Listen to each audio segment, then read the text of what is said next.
भगवान श्री कृष्ण की मृत्यु कब और कैसे हुआ, आइए जानते हैं।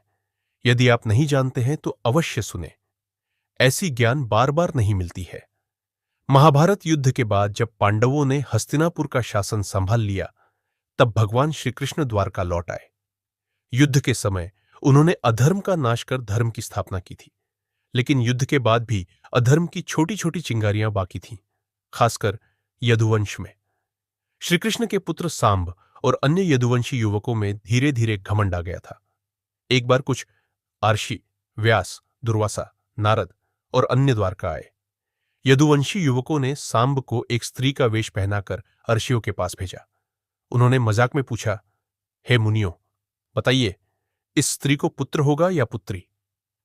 ऋषियों ने यह अपमान देखकर क्रोधित होकर कहा, यह निंदनीय कार्य किया गया है। यह बालक स्त्री के वेश में हमें धोखा दे रहा है। इसे एक लोहे की मूसल उत्पन्न होगी और यही मूसल यदुवंश के नाश का कारण बनेगी।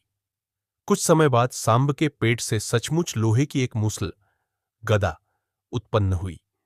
यदुवंशी इस पर घबरा गए और उसे चूर चूर कर समुद्र में फेंक दिया।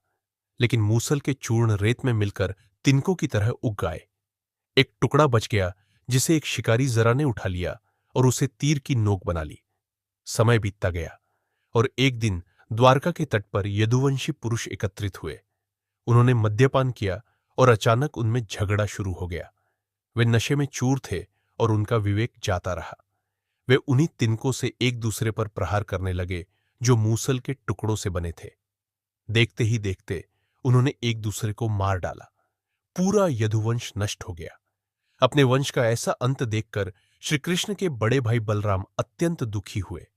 वे जंगल की ओर चले गए और एक वृक्ष के नीचे ध्यान में बैठकर अपना शरीर त्याग दिया। ऐसा कहा जाता है कि बलराम ने अपने वास्तविक रूप शेषनाग का रूप धारण कर समुद्र में प्रवेश किया। यदुवंश के विनाश के बाद श्री कृष्ण भी अकेले वन की ओर चले गए।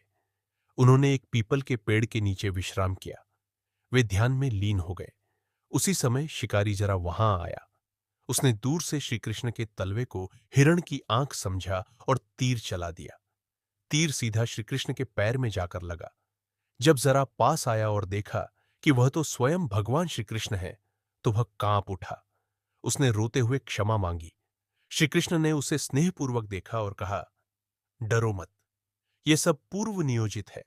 तुम्हारा कार्य केवल एक माध्यम बनना था। इसके बाद श्री कृष्ण ने अपने दिव्य रूप में अपने लोक वैकुंठ को प्रस्थान किया।